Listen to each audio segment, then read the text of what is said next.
Rising stars Asia কাপে Bangladesh Pakistan final ম্যাচের result আপনি ভুলে যান। একবারের জন্য চিন্তা করেন বাংলাদেশ 126 চেস করতে নেমেছে। এই যুগে 126 মোটামুটি একটা ভালো ব্যাটিং উইকেটে সহজ টার্গেট হবার কথা, কিন্তু বাংলাদেশ মাইদুল ইসলাম অঙ্কন, ইয়াসির রাব্বি কিংবা ক্যাপ্টেন আকবর আলী তারা যেভাবে ব্যাট করলেন, তাদের ব্যাটিং দেখে মনে হলো জাকের আলী অনিক কিংবা তাওহিদ হৃদয় কিংবা শামীম হোসেন পাটোয়ারি তাদের যেন এক্সটেন্ডেড কিছু লোয়ার গ্রেড ভার্সন আমরা এই টিমে দেখছি। অর্থাৎ এই যে বলা হয় না বাংলাদেশের পাইপলাইনের প্লেয়ার আছে, ন্যাশনাল টিমের যে ধরনের নির্বোধ ক্রিকেটাররা আছে, কোয়ালিটি লেস ক্রিকেটাররা আছে, লেস আইকিউর ক্রিকেটাররা আছে, পাইপলাইনে ঠিক তাদের চেয়ে আরো বাজে ক্রিকেটার আছে। আমি স্পেসিফিক্যালি দুটো প্রশ্ন করি। নাম্বার ওয়ান, অল ইম্পর্টেন্ট ফাইনালে জাওয়াদ আবরারকে বাদ দেওয়া হলো কেন? তাকে তো পানি টানতে দেখলাম।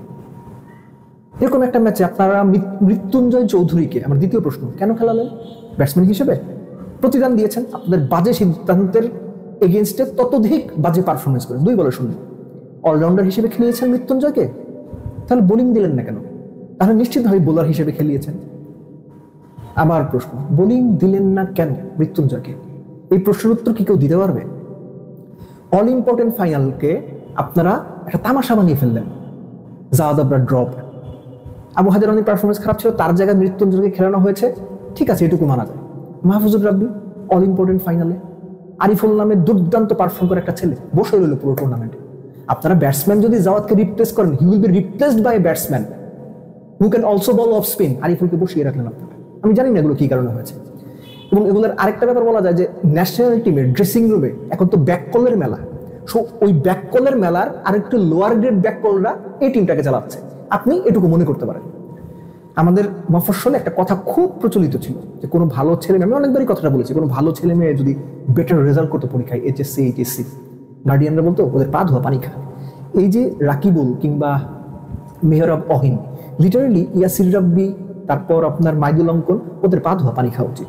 মাইদুল অঙ্কন সম্পর্কে আমি একটা ফেসবুক স্ট্যাটাসে দিয়েছিলাম খেলা চলাকালীন যে he is just another cricketer, যাতে দলে খেলবে, বাদ পড়বে, আবার আসবে, 4-5-7 বছর খেলে যাবে, বেশ টাকা কামাবে, 10 বিঘা জমি কিনবে, ঢাকায় ফ্ল্যাট কিনবে, বাট বড় প্লেয়ার কোনোদিন হবে না। 126 চেস করতে গিয়ে 4 বলে 0 থাকার পরে যে প্লেয়ার রিভার্স সুইপ খেলতে যায়, ইয়াসির আলী চৌধুরী রাব্বি, যে প্লেয়ার ডাউন দ্য উইকেট এসে এক্সট্রা কাভারের উপর দিয়ে মারতে চায়, তারও আগে পাওয়ার পেতে সুপার ওভারে জেতার জন্য মোটে 1 রান দরকার, যে প্লেয়ার ছক্কা মেরে ম্যাচ জিতে চায়, ফার্স্ট বলে 0 করে আউট হয়ে আসে, এদের ভাই ক্রিকেটিং আইকিউ 0। এরা ক্রিকেটটা খেলে, নো ডাউট ব্যাটিং কিভাবে করতে হয়, বোলিং কিভাবে করতে, এগুলো জানে, কিন্তু ক্রিকেট হচ্ছে মেন্টাল গেম না। ক্রিকেটের সঙ্গে এদের মেন্টাল কোনো অ্যালাইনমেন্ট নাই। এরা অন্য কোনো পেশা না বেছে ক্রিকেটটা বেছে নিয়েছে দ্যাট রুটি রুজি এইটা হিসেবে। ছোটবেলায় ধরেন যে বিভিন্ন ওস্তাদের আন্ডারে ট্রেনিং করতো, কেউ বিকেএসপিতে, কেউ এলাকার একাডেমিতে, তারপর সেখান থেকে জাগলিং করতে করতে এ টিম, এইচপি, হ্যানত্যান করে জাতীয় দলে চলে আসে। কিন্তু বেশিরভাগের ক্রিকেটের সঙ্গে যে মেন্টাল কানেকশনটা, ক্রিকেটিং যে স্মার্টনেস, ক্রিকেটিং যে আইকিউ, আনফর্চুনেটলি বাংলাদেশের ক্রিকেটার সেগুলো বেশিরভাগের ক্ষেত্রে নাই। সো বাংলাদেশের মিডল অর্ডার যেভাবে ন্যাশনাল টিমে কলাপস করছে, ন্যাশনাল টিমের মিডল অর্ডার দিনের পর দিন যেভাবে যাচ্ছে তাই পারফরমেন্স করছে, ঠিক একইভাবে পাইপলাইনে এই টিমের মিডল অর্ডারও আমরা ঠিক একই ঘটনা দেখতে পাচ্ছি। এবারের রাইজিং স্টার এশিয়া কাপে সেটা প্রমাণ হয়ে গেল। এটা আপনি আকবরের কথা বলেন, এটা আপনি ইয়াসির রাব্বির কথা বলেন, মাইদুলের কথা বলেন, XYZ যার কথা বলেন, মানে ওই ডাল চাল একই খিচুড়ি পুরো ব্যাপারটাই। বোলারদের ব্যাপার যত প্রশংসা করবেন তত কম হবে।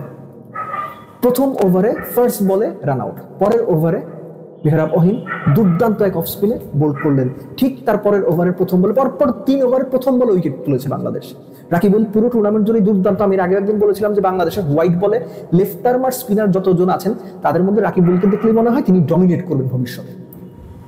এবং এই যে পাওয়ার প্লেটে পাকিস্তান 40 তুলল 3 উইকেটে, তারপরের যে ফেজটা মিডল ওভার, এখানে বাংলাদেশ আউটস্ট্যান্ডিং ছিল, 3 উইকেট তুলেছে তো, এবং সেখানে মাত্র 30-35 রান দিয়েছে। কিন্তু সমস্যাটা ছিল অন্য জায়গায়। কোথায় জানেন? ছোট করে যোগ করে দেই, এই যে জিশান আলম, তাকে 1 ওভার বল করানো হয়েছে।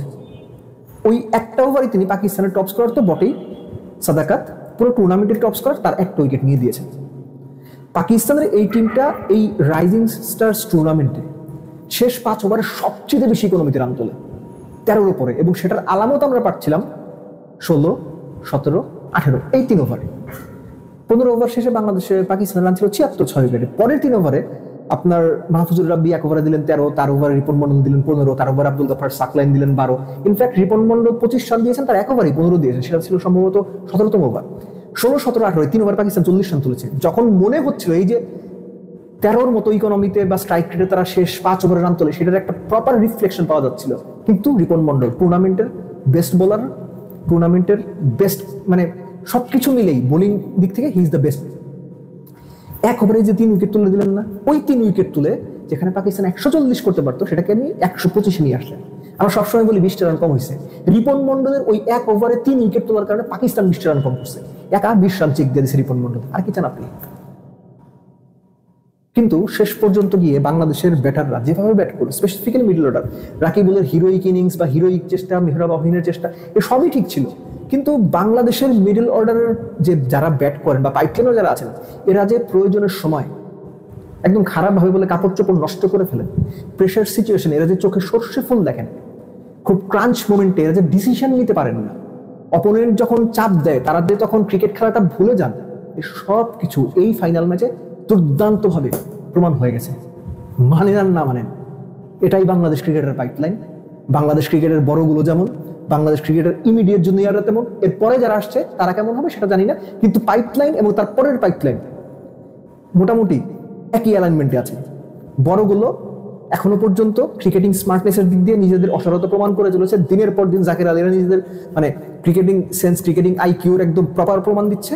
তারপরের গুলো একই প্রমাণ দিচ্ছে। মেনে নেন, এটাই বাংলাদেশ ক্রিকেট।